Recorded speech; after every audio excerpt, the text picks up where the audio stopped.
সুপ্রিয় দর্শক, আসসালামু আলাইকুম। আপনাদের সবাইকে স্বাগত জানাচ্ছি এখনকার আলোচনায়। আপনাদের সঙ্গে আছি আমি সিরাজুল ইসলাম। দর্শক, মার্কিন বিমানবাহী রণতরী আব্রাহাম লিঙ্কনে নাকি সেনাদের ভেতরে সংঘর্ষে 7 জন নিহত এবং বেশ কয়েকজন আহত হয়েছে। এই খবর দিয়েছে ইরানের সংবাদ মাধ্যম তাসনিম নিউজ, এবং তাসনিম নিউজের বরাতে এই নিউজ করেছে প্রেস টিভি। এছাড়া টাইমস অফ ইন্ডিয়াও এই নিউজ দাবি আকারে প্রকাশ করেছে, অর্থাৎ অমুক সূত্র দাবি করেছে, এইরকমভাবে করেছে। আমিও দাবি আকারেই বলছি, এই কারণে যে ইরানি গণমাধ্যমে পাওয়া গেছে এই খবর, এবং ভারতের যে টাইমস অফ ইন্ডিয়া বললাম, যদিও তারা বিশ্বস্ত মিডিয়া, তারা দিয়েছে, বাট দাবি আকারে। আমিও সেই জন্য বলছি, পশ্চিমা গণমাধ্যম বা আল জাজিরা বা পাকিস্তানি গণমাধ্যম এই সমস্ত কোনো গণমাধ্যমে এই খবরটা আসেনি। সেই কারণে আমি এখনও এই খবরটা দাবি আকারেই বলছি যে ইরানি গণমাধ্যম দাবি করেছে যে মার্কিন বিমানবাহী রণতরী আব্রাহাম লিঙ্কনে 7 জন নিহত এবং বেশ কয়েকজন সেনা আহত হয়েছে। এদিকে ইরানের বিপ্লবী গার্ড বাহিনী বা আইআরজিসিতে প্রধান কমান্ডার হিসেবে নিয়োগ পাওয়া মেজর জেনারেল আহমদ ওয়াহিদি তিনি বলেছেন, ইরানের সর্বোচ্চ নেতা আইআরজিসির কাছ থেকে যা প্রত্যাশা করেন তার পুরোটাই পূরণ করার চেষ্টা করা হবে। এদিকে মাসুদ পেজেশকিয়ান, ইরানের প্রেসিডেন্ট, তিনি নতুন করে যে 6 সেনা কমান্ডারের নিয়োগ তাকে স্বাগত জানিয়েছে, এবং তিনি বলেছেন ইরানের সামরিক বাহিনী যে কোনো পরিস্থিতি মোকাবেলার জন্য প্রস্তুত রয়েছে। আর জাতীয় নিরাপত্তা পরিষদের সচিব হিসেবে নিয়োগ পাওয়া মহসিন রেজাই তিনি বলেছেন, আমেরিকা যতক্ষণ পর্যন্ত না ইরানের শর্ত পূরণ করবে ততক্ষণ পর্যন্ত হরমুজ প্রণালী খোলা হবে না। এপাশে লোহিত সাগরের জাহাজে হামলার ঘটনা ঘটেছে এবং 6 জন নিহতের ঘটনা আছে। পাশাপাশি ওমান উপসাগরের কাছাকাছি থাকা একটি জাহাজে আমেরিকা হামলা চালিয়েছে এমন খবর পাওয়া গেছে। তাতে যে পরিস্থিতি তৈরি হয়েছে, সেখান থেকে প্রশ্ন আসছে, হরমুজ প্রণালী কি তাহলে এখনই খুলছে না? এবং আমেরিকা আর ইরানের মধ্যে যে চুক্তির কথা বারবার ডোনাল্ড ট্রাম্প গত সপ্তাহে বলছিলেন যে আজকের ভেতরে বা কালকের ভেতরেই চুক্তি হয়ে যাবে, সেই চুক্তির সম্ভাবনা কি তাহলে একেবারেই ক্ষীণ হয়ে গেল? এর চেয়ে বড় প্রশ্ন হচ্ছে, নতুন করে কি আবার আমেরিকা এবং ইরানের মধ্যে সংঘর্ষ শুরু হতে যাচ্ছে? আর এই যে আব্রাহাম লিঙ্কনের যে খবর পাওয়া গেল ইরানের গণমাধ্যম থেকে যে 7 জন নিহত হয়েছে, আসলে এই বিষয়টা কি এবং এর সাথে আরও কি কি বিষয় জড়িত? সুপ্রিয় দর্শক, এর সাথে আমরা আর একটা বিষয়ও যুক্ত করব আজকের আলোচনায়। সেটা হচ্ছে যে হরমুজ প্রণালী এবং আমেরিকা ইরানের মধ্যকার গত 2-3 দিনের নতুন করে যে উত্তেজনাকর কথাবার্তা, তার প্রেক্ষাপটে কিন্তু আন্তর্জাতিক বাজারে তেলের দাম বেড়েই চলেছে এবং শেয়ার মার্কেটে উদ্বেগ উৎকণ্ঠা বাড়ছে, অস্থিতিশীলতা বিরাজ করছে। সুপ্রিয় দর্শক, এই বিষয়গুলো নিয়ে এখনকার ভিডিওতে বিস্তারিত কথা বলার চেষ্টা করব। আশা করি আপনারা শেষ পর্যন্ত সঙ্গে থাকবেন, আর ভিডিও ভালো লাগলে লাইক কমেন্ট শেয়ার করবেন এবং চ্যানেলটি সাবস্ক্রাইব করে সাথেই থাকবেন। দর্শক, চলুন বিস্তারিত আলোচনা করি। প্রথম খবর যেটা বলছিলাম, যে মার্কিন রণতরী ইউএসএস আব্রাহাম লিঙ্কন, এটা প্রায় 9 মাস ধরে ভারত মহাসাগরে মোতায়েন করা রয়েছে। লক্ষ্য ছিল ইরানের বিরুদ্ধে যুদ্ধ করা।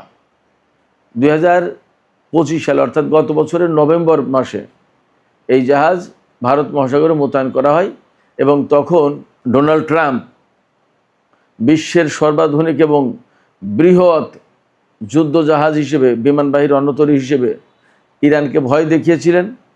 এবং এই জাহাজ মোতায়েন করার পর তিনি মার্কিন কর্মকর্তাদের কাছে প্রশ্ন করেছিলেন যে ইরান ভয় পাচ্ছে না কেন?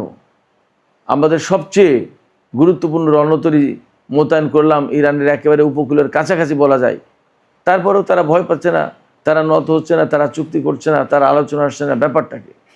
তার মানে তিনি প্রথম দিকে এই জাহাজ মোতায়েন করে ভয় দেখাতে চেয়েছিলেন, কিন্তু আস্তে আস্তে আস্তে আস্তে সেটা শুধু ভয় দেখানোর পর্যায়ে না, একেবারে যুদ্ধের কাজেই জড়িয়ে পড়েছিল।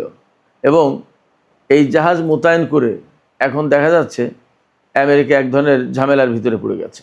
ঝামেলার ভিতরে পড়েছে কি? এই জাহাজ মোতায়েন করার পরে 8-9 মাস চলে যাচ্ছে, সেনাদের কোনো ছুটি নেই, কোনো বন্দরেও ভিড়ার সুযোগ নেই। শুধু তাই না, মার্কিন গণমাধ্যমে একেবারে সব অনেক অনেক গণমাধ্যমে, আমেরিকার প্রভাবশালী প্রথম শ্রেণীর সমস্ত গণমাধ্যমে খবর এসছে যে এই আব্রাহাম লিঙ্কনের সেনারা খাবার দাবারের সংকটে পড়েছে। কোনো কোনো দিন এমন যাচ্ছে যে আধা কাপ ভাত আর 2 পিস গোশত এই খাওয়ানোর ব্যবস্থা হচ্ছে। খাবার দাবারের সংকট, তাদের লন্ড্রি সিস্টেম প্রায় 2 সপ্তাহ বন্ধ ছিল, কাপড় চোপড় পরিষ্কার পরিচ্ছন্ন করার কোনো ব্যবস্থা নেই, এমন হয়েছে। সেনারা অভিযোগ করেছে তাদের শাওয়ার সব ফাঙ্গাস পড়ে ছত্রাক পড়ে নষ্ট ফষ্ট ময়লা নোংরা হয়ে গেছে, ওয়াশরুমগুলো ব্যবহার করার কোনো উপায় নেই। দীর্ঘদিন ব্যবহারের ফলে, দীর্ঘদিন সমুদ্রে থাকার পরে এগুলো পরিষ্কার পরিচ্ছন্নতা করার কোনো ব্যবস্থা নেই, মানে রেগুলার নেই। 8-9 মাস ধরে একটানা মোতায়েন। এই যে দীর্ঘ মোতায়েন, যুদ্ধ ক্লান্তি, অবসাদ, মানে অবশ্রান্ত হয়ে গেছে তারা, ক্লান্ত শ্রান্ত। এইসব সেনাদের মনোবলও ভেঙে গেছে। ইরানের বিরুদ্ধে আমেরিকা যুদ্ধ করতে এসে তারা যে খুব স্বস্তিতে আছে, শান্তিতে আছে তা তো না। চোখের সামনেই তো তাদের ঘাঁটি মাটি সমস্ত সব কিছু নষ্টভষ্ট হয়ে গেছে। মধ্যপ্রাচ্যের বিভিন্ন দেশ থেকে ইরান হামলা ছেড়ে ধ্বংস করে দিয়েছে না। শুধু তাই না, এই সমস্ত জাহাজে যথেষ্ট পরিমাণে গোলা বারুদ, ক্ষেপণাস্ত্র, অস্ত্র এগুলোর জোগাড় নেই। যদি এই সমস্ত জাহাজের বিরুদ্ধে ইরান অভিযান চালায় তাহলে যথেষ্ট বিপদের আশঙ্কা আছে বলে এই সমস্ত সেনারা এখন মনে করছে। তারা বিরক্ত, ক্লান্ত, পরিবার পরিজনের সাথে আজ এত মাস বিচ্ছিন্ন। এমনকি নিত্য প্রয়োজনীয় যে সমস্ত জিনিসপত্র, সাবান, ডিওড্রান্ট, তারপরে আপনার টুথপেস্ট, এগুলো ঠিকমতো জাহাজের সেনারা পাচ্ছে না। জাহাজে অনেক সময় গরম পানির কোনো ব্যবস্থা নেই। পরিবার পরিজনের সাথে মেইলে অর্থাৎ যোগাযোগ করবে, সেই যোগাযোগের ব্যবস্থাও ঠিকমতো থাকে না, ডিসরাপ্ট হয়। আর নৈতিক মনোবল তো একেবারেই ভেঙে পড়েছে। এমনকি সম্প্রতি এমন খবরও বের হয়েছে, আমি সেটাও দাবি আকারেই বলছি, আমি বলছি না নিশ্চিত খবর, বাট এমন খবর বের হয়েছে যে এই আব্রাহাম লিঙ্কন থেকে এক সেনা সাগরে লাফ মারতে চেয়েছিল, অর্থাৎ আত্মহত্যার চেষ্টা চালিয়েছে। এখন জাহাজের উপর থেকে লাফ মারা মানে অনেক উঁচু থেকে, একটা জাহাজ কয়েকতলা বিল্ডিংয়ের সমান, অনেক উঁচু, সেই জাহাজ থেকে লাফ মারার চেষ্টা করেছে। জাহাজে যে গোলযোগ, মারামারি বা হত্যাকাণ্ডের ঘটনা বা হতাহতের ঘটনা প্রকাশ করা হয়েছে প্রেস টিভিতে বা ইরানি গণমাধ্যমে বা টাইমস অফ ইন্ডিয়াতে, তাতে দাবি করা হচ্ছে যে এই যে জাহাজের কন্ডিশন, এই কন্ডিশন নিয়ে 1-1.5 সপ্তাহ আগে সম্ভবত এই জাহাজে মোতায়েন যে সেনা, তাদের পরিবার পরিজনের সাথে আমেরিকার সেনা কমান্ডাররা কয়েকজন আমেরিকা আর কি কথাবার্তা বলেছে, একটা মিটিং করেছে, মত বিনিময় করেছে। সেখানে পরিবারের পক্ষ থেকে এই সমস্ত অভিযোগ অনেক কিছু তুলে ধরা হয়েছিল। তুলে ধরলে সেখানে সেনা কমান্ডার অনেকেই এই সমস্ত বাস্তব সংকটের কথা তারা স্বীকার করেছে। এবং আসলে আব্রাহাম লিঙ্কনের পরিস্থিতি কি, এইটা একেবারে সরেজমিন দেখার জন্য হাইকমান্ড থেকে বলা হয়েছিল। বলা হলে এই যে সেন্টকমের যিনি প্রধান Brad Cooper, admiral Brad Cooper, ইনি আরেকজন সেনা কর্মকর্তাকে পাঠিয়েছেন এই জাহাজে দেখতে যে কি পরিস্থিতি, আসলে বাস্তব অবস্থা কী। তো সেই সেনা কর্মকর্তা এসে এখানে যখন সেনাদের বাস্তব অবস্থা, জাহাজের পরিস্থিতি বোঝার চেষ্টা করেছেন, জানার চেষ্টা করেছেন, আলাপ করেছেন, এই আলাপ এই জানা বোঝা করতে গিয়েই কিছু সেনা উত্তেজিত হয়ে পড়ে খেপে যায় এবং এখানে তীব্র বাকবিতণ্ডার সৃষ্টি হয়। চরম বাকবিতণ্ডার এক পর্যায়ে হয়তো মারামারি, হাতাহাতি, এবং শেষমেশ সেখানে নাকি ধারালো ছুরি, বিভিন্ন অস্ত্র এগুলো নিয়ে মারামারি, সংঘর্ষ হয়েছে। আমি জানি না কিভাবে কি হয়েছে, বাট দাবি যেটা, সেখান থেকে হয়তো এরকমভাবে বলা যেতে পারে যে মারামারি হয়েছে। তখন মারামারির পরে হয়তো উত্তেজনা, এক পক্ষ হয়তো সেনা অফিসারের পক্ষ নিয়েছে, আরও কিছু লোক হয়তো এদের বিরুদ্ধে নিয়েছে, অর্থাৎ একটা বিদ্রোহ, গোলমাল এরকম যদি হয়ে থাকে, এগুলো হওয়ার পরে কি হয়েছে, মারামারি, হাতাহাতি এক পর্যায়ে জাহাজের হয়তো বিভিন্ন ফল কাটা, খাবার দাবার, রান্নাবান্না অনেক কিছুতেই তো ছুরি ছাড়ি বিভিন্ন রকমের যন্ত্রপাতি, অস্ত্রপাতি অনেক কিছুই থাকতে পারে। হয়তো বা সেনাদের আত্মরক্ষার জন্যও তো অনেক সময় অনেক কিছু ব্যবহার করা হয়। এই রকম অস্ত্র নিয়ে বা ছুরি নিয়ে পাল্টাপাল্টি মারামারি, সংঘর্ষ এবং তাতে 7 জন নিহত এবং অনেকে আহত হয়েছে খবরে দাবি করা হয়েছে। আমি আবারও বলছি, ব্যাপারটা যদি তাই হয় এবং এই খবর যদি সত্য হয়, তাহলে আমেরিকার ইতিহাসে এটা একটা বিরাট নেতিবাচক ঘটনা হয়ে গেল, যেখানে মার্কিন সেনাবাহিনীর শৃঙ্খলা এবং তাদের উচ্চ সক্ষমতা, তাদের ক্যাপাবিলিটি, যেখানে ভুবন বিখ্যাত সবাই আলাদা রকমের সমীহ করতো সবাই, সেই জায়গায় আব্রাহাম লিঙ্কনের এই সংঘর্ষের ঘটনা, হতাহতের ঘটনা যদি ঘটে থাকে, তাহলে নিঃসন্দেহে অনেক বড় নেতিবাচক খবর মার্কিন বাহিনীর জন্য। এবং মার্কিন বাহিনীর ব্যাপারে অনেকেই ধারণা করছে বা অনেকেই বলছেন, এভাবে বিশ্লেষকরা, যে মধ্যপ্রাচ্যে ইরানের সাথে যুদ্ধ করতে এসে আমেরিকার বাহিনীর অনেক কিছু দুর্বলতা প্রকাশ হয়ে পড়ছে। এবং আব্রাহাম লিঙ্কনের এই ঘটনা যদি ঘটে থাকে, তাহলে সেই দুর্বলতারই একটা বড় প্রকাশ্য রূপ এই সংঘাতের ঘটনা। ইরানও এখানে একটা কৌশল নিয়েছে, তারা কিন্তু খুব সহজে যুদ্ধ শেষ করছে না এবং আমেরিকাকে এই কৌশলের ভিতরে ফেলেছে। ইরান চাইছে যুদ্ধ দীর্ঘমেয়াদী করতে, যাতে মার্কিন সেনারা অবসাদগ্রস্ত হয়ে পড়ে, ক্লান্ত হয়ে পড়ে এবং তারা এক পর্যায়ে যুদ্ধের ব্যাপারে বিতৃষ্ণ হয়ে পড়ে, যুদ্ধ আর করতে চাইবে না, এরকম একটা পরিস্থিতি তৈরি করবে। এবং আস্তে আস্তে মনে হয় সেই দিকে যাচ্ছে, কারণ আরব দেশগুলোর মার্কিন ঘাঁটিগুলো প্রায় ধ্বংস করে ফেলেছে ইরান। এখন জাহাজ থেকে যুদ্ধ করা ছাড়া আর কোনো উপায় নেই, কিন্তু জাহাজ থেকে যুদ্ধ করে খুব একটা লাভ হবে না। লোহিত সাগর দিয়ে আমেরিকার কোনো জাহাজ আসতে পারবে না। আসতে হলে পুরো আফ্রিকা মহাদেশ ঘুরে আসতে হবে, অথবা এশিয়া প্যাসিফিক থেকে নিতে হবে। কিন্তু ওপাশে চীন, উত্তর কোরিয়ার চাপ আছে, তাহলে কি করবে? সেক্ষেত্রে আমেরিকা এই ইরান যুদ্ধ করতে এসে আসলেই এক রকমের মারাত্মক ফাঁদে পড়েছে, এক বিপদে পড়েছে। এই জায়গা থেকে এখন তারা না পারছে বেরিয়ে যেতে, না পারছে যুদ্ধ করতে। এর ভেতরে ডোনাল্ড ট্রাম্পের মতো একজন ব্যক্তি, যিনি কখন কোনটা বলেন আসলে তা বোঝা মুশকিল। তিনি আজকে বলেন আলাপের কথা, কালকে বলেন বৈঠক হচ্ছে, পরের দিন বলেন চুক্তি হবে, তারপরের দিন আবার ইরানের বিরুদ্ধে যুদ্ধের হুমকি দেন এবং বলেন যে নৌ অবরোধ অব্যাহত থাকবে, ইরানের উপরে নিষেধাজ্ঞা দিতে হবে, ইরানকে চেপে ধরতে হবে অর্থনৈতিক দিক দিয়ে। ইরানও বলছে যে ঠিক আছে, অর্থনৈতিক চাপ দিয়েই যদি আমাদেরকে কাবু করতে চাও, তো ঠিক আছে দাও এবং তোমরা যুদ্ধ করো, যুদ্ধ আমরা সহজে ছাড়ছি না। এবং যুদ্ধের নতুন করে আবার প্রস্তুতি নিচ্ছে শোনা যাচ্ছে ইরান। তার মানে দাঁড়াচ্ছে ইরান এবং আমেরিকার মধ্যে খুব শিগগিরই চুক্তি হচ্ছে না। যদি তাই না হয়, তাহলে আমেরিকাকে আরও দীর্ঘমেয়াদে ভারত মহাসাগর বা লোহিত সাগর এই সমস্ত জায়গায় জাহাজ মোতায়েন করতে হবে। বাট ফ্যাক্ট হচ্ছে, আজ পর্যন্ত আমেরিকান নৌবাহিনী হরমুজ প্রণালীতে একটি জাহাজও প্রবেশ করাতে পারেনি।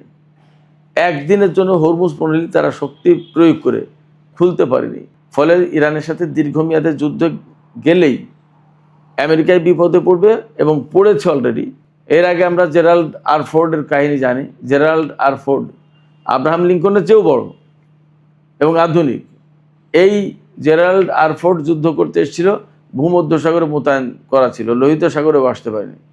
সেই জাহাজ বলা হয় লন্ডন থেকে আগুন লেগে 200 সেনা আহত হয়েছিল এবং সেই সেনাদের চিকিৎসা করানোর জন্য নিয়ে গেছে গ্রিসের ক্রিট দ্বীপে এবং সেই জাহাজ এক পর্যায়ে নাকি আমেরিকায় চলে গেছে। আবার কখনো কখনো বলা হয় যে গ্রিসের কোনো ডকইয়ার্ডে সেই জাহাজ মেরামত করা হচ্ছে, নানান রকমের কথা আছে।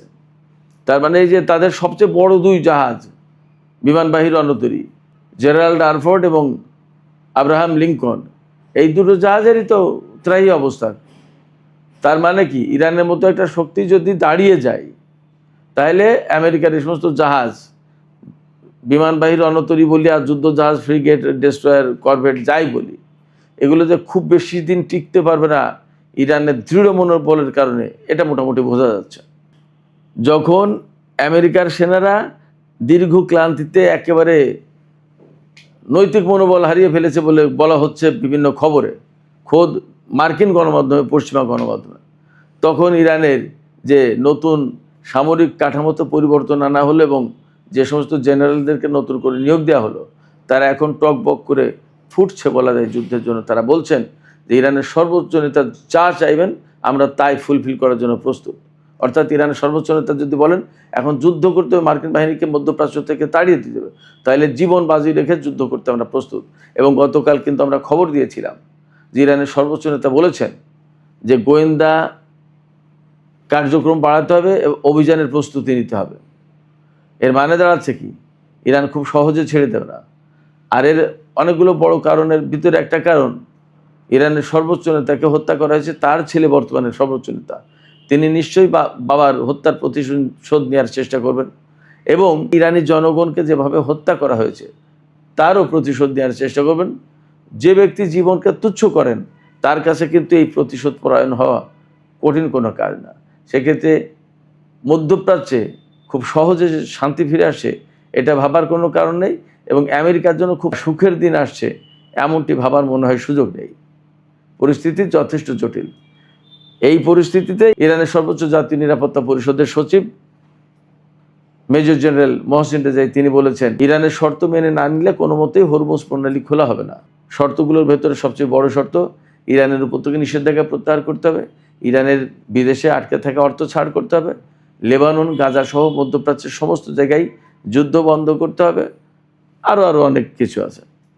এগুলো না মানলে ইরান আমেরিকার জন্য হরমুজ প্রণালী খুলবে না, হরমুজ প্রণালী কারোর জন্যই খুলবে না। এবং বিশ্ব অর্থনীতি তো খুব খারাপ অবস্থা, নাজুক পরিস্থিতি। তেলের দাম বেড়েছে, গতকাল তেলের দাম বলেছিলাম $88, আজকে আমরা খবর জানতে পারলাম প্রায় $89, হয়তো এখন আরও বেড়ে গেছে কিনা কে জানে। বিশ্বের শেয়ার মার্কেটগুলোতে খুব অস্থিতিশীল অবস্থা, অর্থনৈতিক দৈন্যদশা বিরাজ করছে সারা বিশ্বে, তেল গ্যাসের যোগান নেই। এই অবস্থায় আমেরিকা কতদিন এই যুদ্ধ চালিয়ে নিতে পারবেন এবং বিশ্ববাসী আমেরিকার উপর চাপ সৃষ্টি করবে না তার কিন্তু নিশ্চয়তা নেই। সেক্ষেত্রে একথা অবশ্যই বলা যাচ্ছে, আব্রাহাম লিঙ্কনে 7 জন সেনা মারা যাক না যাক, আব্রাহাম লিঙ্কনের সংঘর্ষের ঘটনা ঘটুক বা না ঘটুক, পরিস্থিতিতে আমেরিকার অনুকূলে নেই তা বলা যাচ্ছে। সুপ্রিয় দর্শক, আজকের আলোচনা এখানে শেষ করতে চাইছি। আলোচনা শেষের আগে আপনাদের মতামত জানতে চাওয়া, আপনারা কি মনে করছেন আব্রাহাম লিঙ্কনের যে ঘটনার খবর পাওয়া যাচ্ছে সেই ঘটনার সত্য মিথ্যা যাই হোক, আসলে যা পরিস্থিতি তা তো এমনটা মনে হচ্ছে যে এইসব সেনা তারা আর যুদ্ধ করার মনোবল রাখছে না, বরং তারা যুদ্ধ করার মনোবল হারিয়ে ফেলেছে। আপনাদের কি তেমনটি মনে হচ্ছে? আপনাদের কি মনে হচ্ছে যে আরও 2-4 মাস 5 মাস যদি যুদ্ধ করতে হয়, সেই যুদ্ধ টেনে নিয়ে যাওয়ার অবস্থা আছে আমেরিকার সেনাদের? তাদের যে মনোবলের যে পরিস্থিতি আমরা দেখতে পাচ্ছি। আপনাদের মতামত জানিয়ে কমেন্টে লিখতে পারেন। আর ভিডিও ভালো লাগলে লাইক কমেন্ট শেয়ার করবেন এবং চ্যানেলটি সাবস্ক্রাইব করে সাথেই থাকবেন।